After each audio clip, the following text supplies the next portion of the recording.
봉독했던 히브리서 8장 1절에서 6절의 말씀을 가지고 그는 더 좋은 약속으로 세우신 더 좋은 언약의 중보자 6절에 나오지요.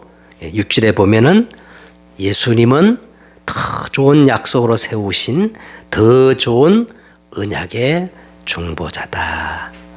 이런 제목으로 하나님의 말씀을 나누도록 하겠습니다. 자, 오늘 본문은 히브리서 전체의 핵심을 관통하는 요약된 구절 중에 하나로 우리가 이제 히브리서 4장부터 계속 제사장에 대한 이야기가 나오고 있습니다. 그러면서 오늘 또 땅의 제사장과 하늘의 이 제사장이신 예수 그리스도를 비교하면서 저 천상에 계시는 하늘의 제사장이신 예수님은 비교할 수 없을 만큼 그 탁월함을 다시 보여주고 있는 내용입니다. 자, 오늘 이 본문을 이제 보십시다. 본문은 이렇게 시작됩니다. 지금 이게 참 중요해요. 예, 오늘 여러분 이 본문을 묵상할 때 그 지금이라는 데다 이렇게 표시를 해주면 좋아요. 지금.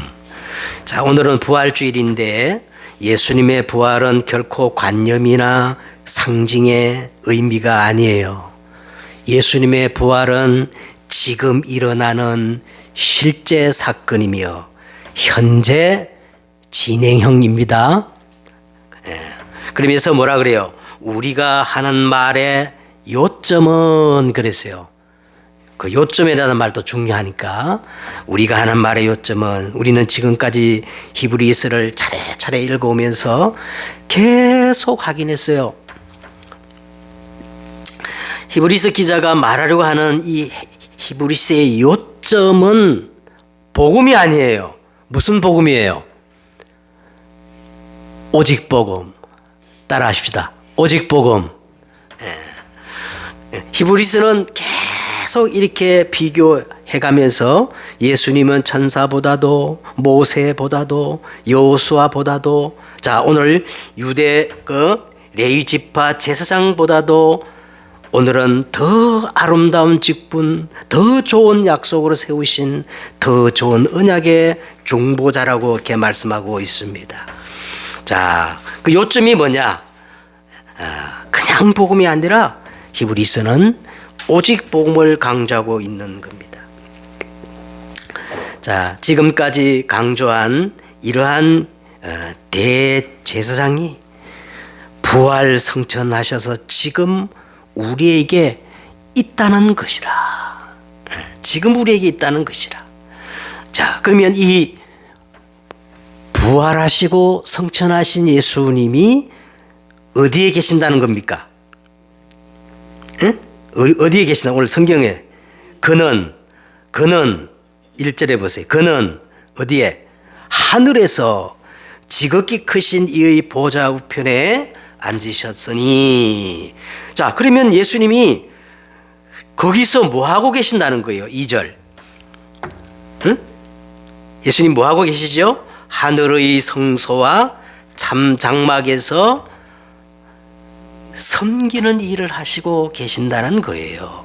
야, 부활하신 예수님이 대제사장으로서 저 천상의 교회에 그 교회를 섬기고 계신다는 겁니다.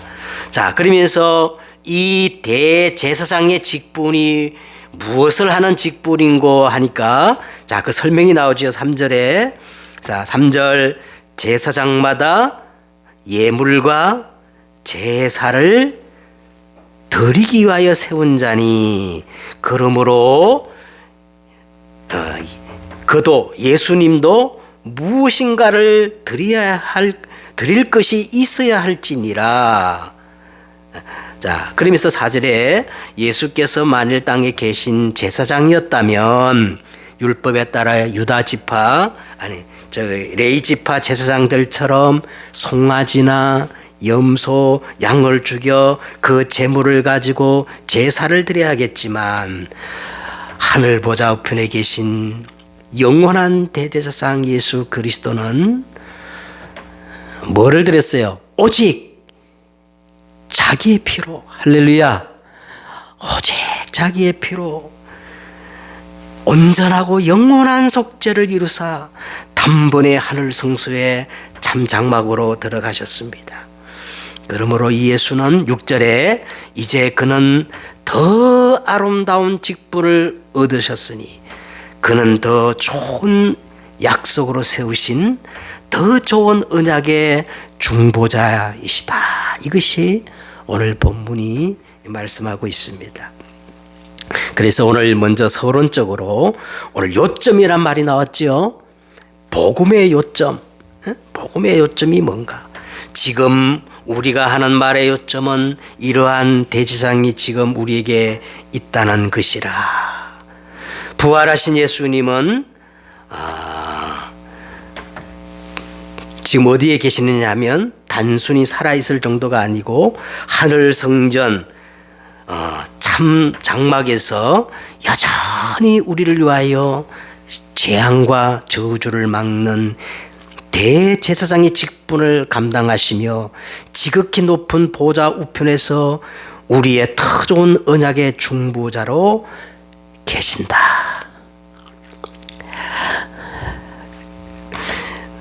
저는 이거 묵상하니까 너무나 기가 막히고 황홀한 복음이에요. 지금 예수님이 하늘 성소 거기서 대제사장으로 계시면서 모든 재앙과 저주를 막는 뭐로 계신다는 거예요? 중보자로 계신대요. 할렐루야. 네? 얼마나 큰 복음입니까? 그래서 히브리서는 그 기록의 요점이 바로 이 참 복음 지식을 전하기 위해서라는 거예요. 이 요점을 전하기 위해서라는 겁니다. 우리나라 속담에요, 이런 말이 있어요. 아는 것이 뭐다? 아는 것이 힘이다. 이런 말이 있어요. 지금까지 인류 역사를 보면은 남들보다 더 많은 지식과 정보를 가진 사람이 세상을 정복하고 다른 사람을 지배해 왔습니다. 뭐 지금도 알고 보면 똑같아요. 자, 그런데 이 잘못된 지식은 우리를 영원히 파멸시키고 멸망시킵니다. 참 지식은 우리에게 생명에 이르게 하지만 잘못된 지식은 영원히 우리를 파멸시키고 멸망시켜요. 처음 인간 아담과 하와에게 옛뱀 마귀 사단이 가만히 접근해 가지고 뭐를 심었느냐? 잘못된 지식을 다 심어주는 거예요. 너희가 결코 죽지 아니하리라. 너희가 이 선악과를 먹는 날에는 너희 눈이 밝아져 너희가 뭐같이 되겠다는 거예요? 하나님같이 될 거야. 이게 얼마나 매혹적이고 참 이게 귀가 솔깃한 지식인지 모릅니다. 여러분 진짜 사기꾼일수록요 그 말이요 사기칠 때 보면은 더 달콤하고 그죠? 이 사단이 던져준 잘못된 지식을 첫사람 아담과 하와가 받아들임으로 그것이 우리 모든 인류에게 전가되어져서 영원한 죽음이 들어오고 말았습니다. 자, 이때 아담에게 하나님을 반역하고 타락하자마자 첫 번째 현상이 뭐냐? 그게 먼저 이에 그들이 눈이 밝아졌다는 거예요. 왜곡된 지식의 눈이 밝아졌어요. 이 잘못된 지식은 사람을 교만하게 만듭니다. 교만은 패망의 선봉이에요. 교만한 사람은 스스로 하나님의 자리에 앉아가지고 모든 것들을 판단하고 정죄합니다. 교만한 사람은 자신을 드러내며 자랑하기를 좋아해요. 그러나 겸손한 사람은 남을 판단하거나 자랑하지 않지요. 그래서 골로새서 2장 8절에 누가 철학과 헛된 속임수로 너희를 사로잡을까 주의하라. 이것은 어디까지나 사람의 전통과 세상 초동학문에 불과한 것이다. 여러분, 이 지금은 가짜 정보, 가짜 지식이 흘러넘치는 정보의 홍수 속에 우리가 살고 있어요. 지난주에 제가 말씀드렸지 않습니까? 에베소서 2장 2절에 보니까 사단이 공중 권세를 잡고 있다고 그랬는데, 여러분 지금 이 안에도 우리 눈에 보이지 않지만은 이 공중에 거짓된 정보와 지식이 가득 차 있어요. 그래서 디모데후서 4장 3절과 4절에 이렇게 말합니다. 때가 이르리니 사람들이 바른 교훈을 받지 아니하고 귀가 가려져서 자기의 사욕을 따를 스승을 많이 두고 그 길을 진리에서 돌이켜 허탄한 지식을 따르리라.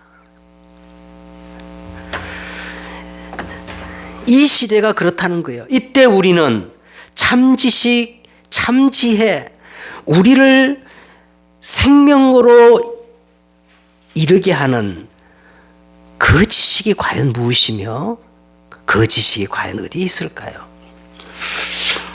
요한 칼빈이라는 사람은요, 그에 져서 기독교 강요 1권 1장 1절에 이렇게 말했어요. 궁극적으로 참되고 견실한 지혜의 요체는 거의 전부 하나님을 아는 지식과 우리 자신을 아는 지식으로 이루어진다. 기독교 교리사에 길이 남을 명언을 한 겁니다. 생명에 이르게 하는 지식을 성경은 이 호크마, 지혜라고 하는데요. 이것은 하나님을 아는 지식과 우리 자신을 아는 지식에서부터 생명에 이르게 하는 지혜, 그 지식이 나온다는 거예요. 그래서 잠언서 1장 7절에 보니까 여호와를 경외하는 것이 지혜의 근본이라고 그렇게 말하고 있습니다. 왜 하나님을 아는 지식이 참 지식일까요? 왜 하나님을 바르게 아는 것이 생명에 이르게 하는 참 지식이 될까요? 왜 그런 거 하니까 하나님은 모든 생명의 원천이 되기 때문에 그렇습니다.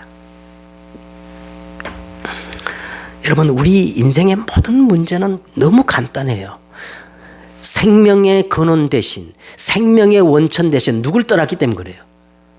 하나님을 떠났기 때문에 그래요.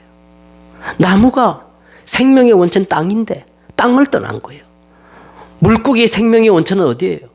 물인데 물을 떠난 것 같죠. 하나님을 떠나면 어떻게 되느냐? 반드시 죽으리라. 그래서 우리 인간에게 다 사망이 오고 죽음이 오게 된 거예요. 또 한 가지, 왜 하나님을 아는 것이 생명에 이르는 지식이냐 하면, 여러분 보세요. 하나님은 사랑 그 자체이기 때문에 그렇습니다. 여러분 보세요. 살아있는 식물이건 동물이건 모든 생명은 어떻게 태어나느냐 하면 사랑의 행위에서 생명이 태어나요. 식물도 마찬가지입니다. 그죠? 식물도요, 하나의 밀이 땅에 떨어져 어떻게 되죠? 썩는단 말은요, 사랑이에요, 사랑 아니에요? 사랑이에요. 뭐 동물은 말할 것도 없이. 그러니까 모든 생명의 역사는 사랑의 행위에서 태어나기 때문에 이 성경은 이 생명적 지식을 이렇게 말해요. 야다. 바로 하나님이십니다. 그 하나님의 사랑이 어떻게 우리에게 나타나느냐? 예수 그리스도를 통하여 십자가와 부활의 사건으로 나타난 것입니다. 그래서 요한복음 17장 3절에 보니까 영원한 생명은 유일하신 참 하나님과 그의 보내신 자 누굴 아는 거예요? 예수 그리스도를 아는 것이 영원한 생명에 이르는 길이다. 그렇게 말씀하고 있는 거예요. 자, 그러면 어떤 사람이 이 영원한 생명 참 지혜에 다 맞닿을 수 있냐, 가닿을 수 있느냐 말이에요. 그 사람은요, 칼빈이 말한 것처럼 자기 자신을 아는 지식을 가진 사람이에요. 나 자신의 실존을 정말 알고 심령이 가난한 자가 되어서 애통하는 자만이 하나님을 바라보게 되고 그리스도의 십자가를 붙잡게 되는 거예요. 안 그래요? 예? 여기서 칼빈은 또 길이 남을 명언을 하는데, 우리는 우리 자신에 대하여 절망하기 전까지는 하나님을 진정으로 갈망할 수 없다. 창세기 3장 속에 있는 나 자신의 실존을 정확히 본 사람만이 하나님을 온전히 갈망하며 오직 복음을 붙잡게 된다는 거예요. 그전에는 오직 복음이 깨닫지도 못해요. 왜 예수 믿어야 되는지 이유도 몰라요. 자, 이 생명의 실체가 뭘까요? 이 생명의 실체가 바로 누굽니까? 예수 그리스도. 할렐루야. 예수 그리스도 안에는 지혜와 지식의 모든 보화가 감추어져 있느니라. 그래서 이제 오늘 이제 본론이 뭐냐면, 이 복음의 요점 되시는 분이 예수 그리스도인데, 첫째는 도대체 예수 그리스도는 누구인가? 둘째는 예수 그리스도는 나를 위해서 어떤 일을 하셨는가? 세 번째는 예수님이 하신 일이 내게 어떤 가치가 있는가? 여기 오늘 본문의 내용입니다. 첫째, 복음의 요점. 도대체 예수 그리스도는 누구신가? 첫째, 예수님은 참 하나님이십니다. 예수님이 누구시라고요? 예수님이 참 하나님이셔요. 빌립보서 2장 6절에 보니까 그는 근본 하나님의 뭐예요? 본체. 히브리서 1장 3절에도 보니까 이는 하나님의 영광의 광채시요 그 본체의 뭐예요? 형상이란 말은 예수님이 하나님이시라는 거예요. 하나님 자신이라는 거예요. 그리고 예수님이 직접 말씀하셨어요. 나와 아버지는 하나니라. 나를 본 자는 누굴 보았다? 하나님을 보았다. 그리고 디도서 여러분 2장 3절에 고백하기를 우리의 크신 하나님 구주 예수 그리스도. 자, 기가 막히게 표현했죠. 우리의 크신 하나님 구주 예수 그리스도라고 그렇게 선언하십니다. 예수님은 하나님의 본체이시며 그 영광의 광채이시요 본체의 형상이십니다. 할렐루야. 두 번째, 예수님은 누구냐? 참 사람이에요. 하나님이셔 사람이셔 사람.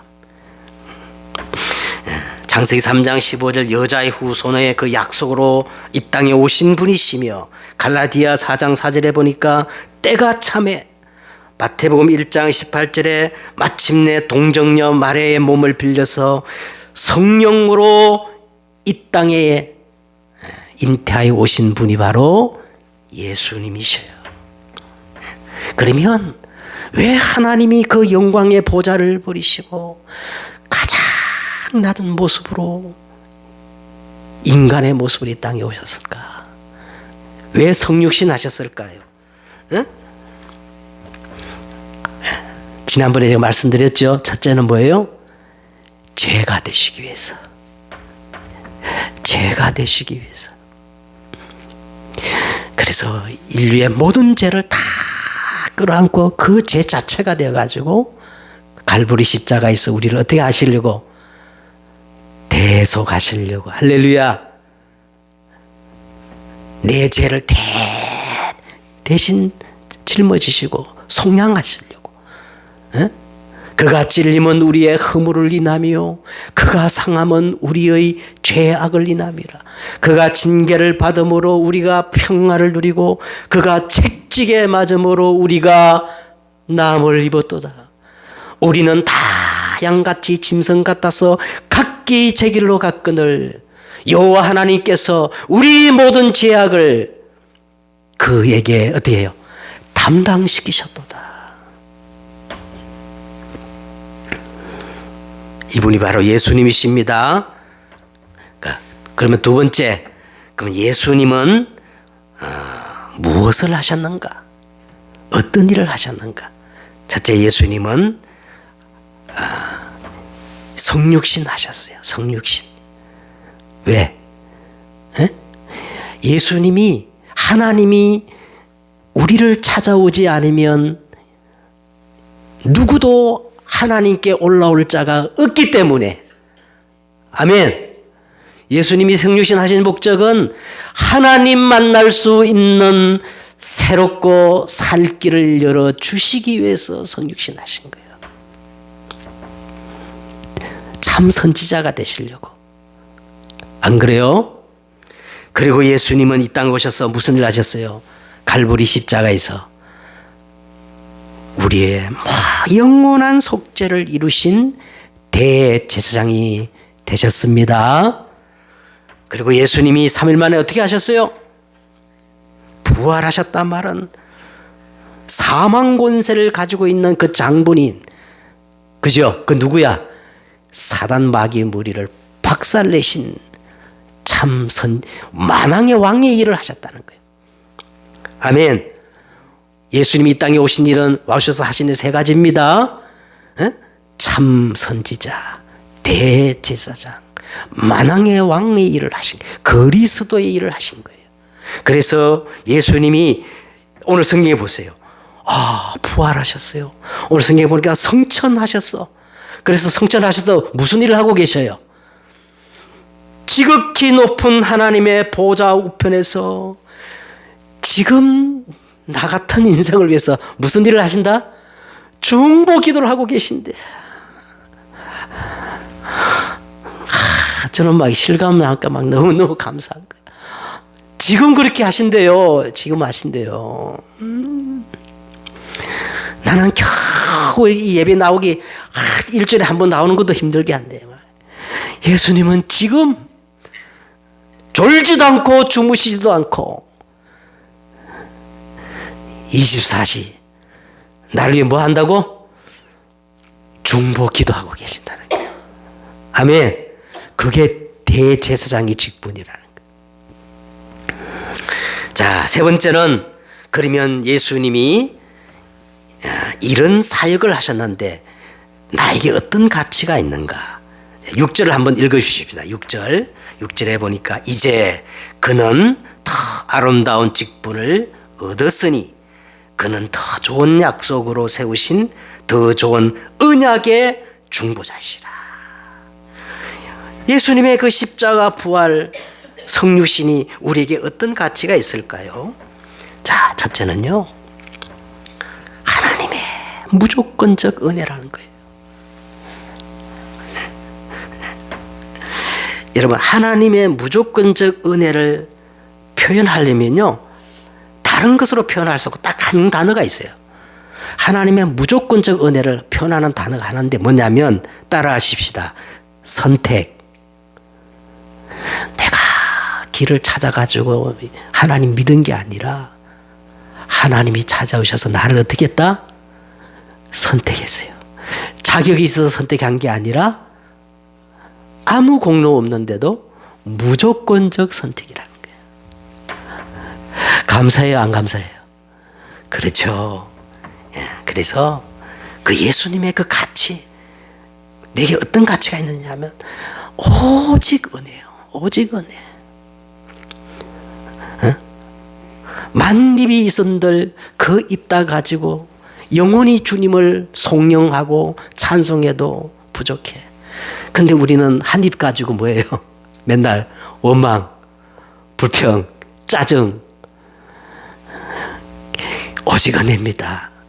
그럼 무조건 감사하세요. 무조건 감사를 무슨 감사라 그런다? 괜히 감사. 괜히 감사하시기 바랍니다. 두 번째는 예수님의 그 가치가 뭐냐면 값의 물음이에요. 예수님이 갈보리 십자가에서 내가 다 이뤘다 이 말은 경제 용어예요. 정확히 말하면 경제 용어, 데텔레스타이, 값을 다 지불했다.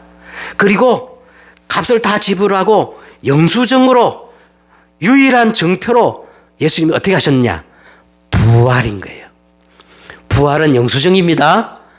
부활이란 거는 내가 예수님이 나 대신 값을 다 지불하고 그 영수증이 뭐라고요?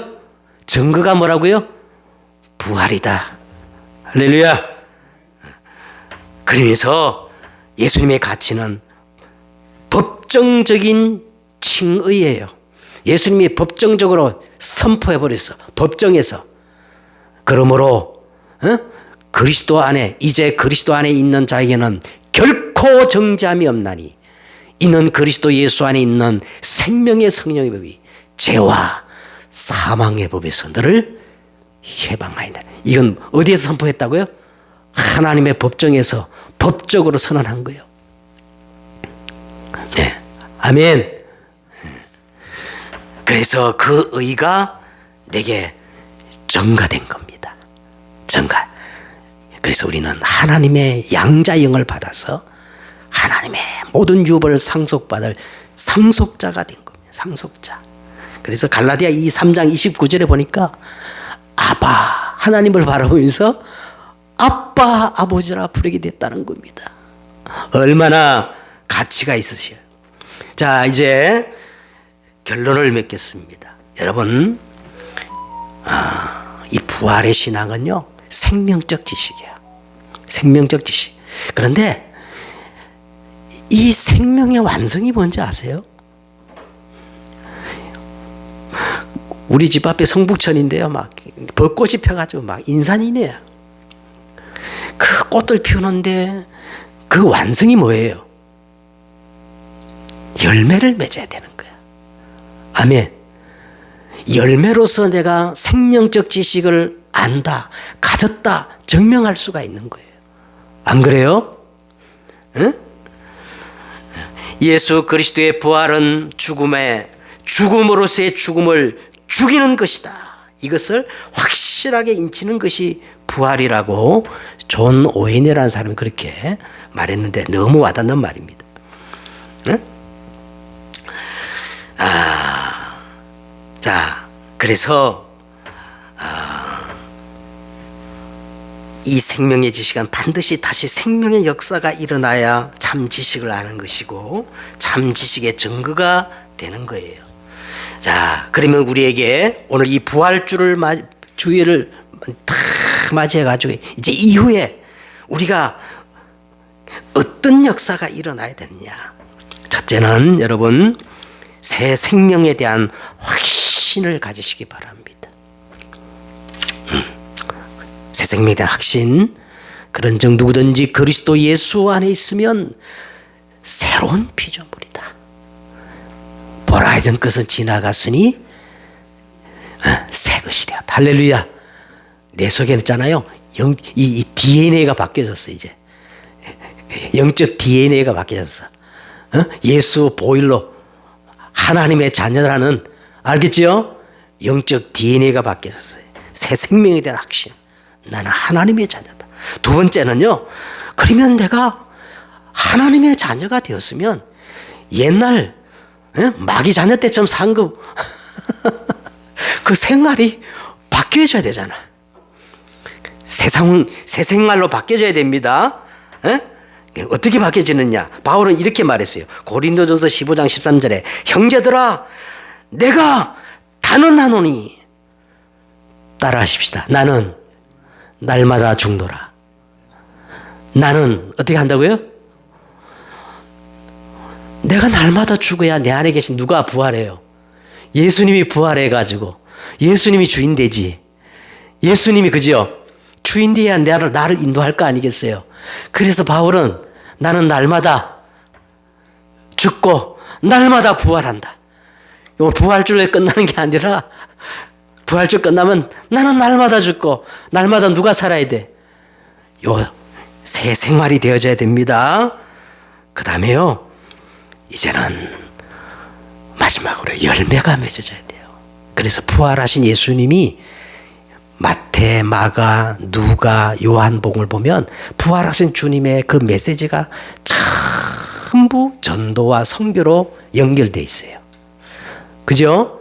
너희 부활하신 예수님이 너희는 온 천하에 다니며 만민에게 어떻게 해요? 복음을 전파해라.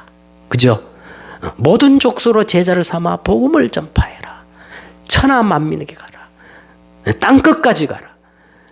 그게 뭐냐면 열매를 얘기하는 겁니다. 열매로서 내가 야다 생명의 지식을 가졌음을 증거하는 거예요. 알겠죠? 그래서 요 세 가지, 하나님 새 생명, 새 생활, 열매 맺는 부활의 신앙을 회복하게 하옵소서. 응답받는 여러분 되시기를 주님의 이름으로 축복드립니다. 기도하겠습니다. 하나님, 2026년 이 부활 주일에 정말 새 생명, 새 생활, 새 열매를 맺는 그런 응답의 부활이 되게 하옵소서. 예수 그리스도의 이름으로 기도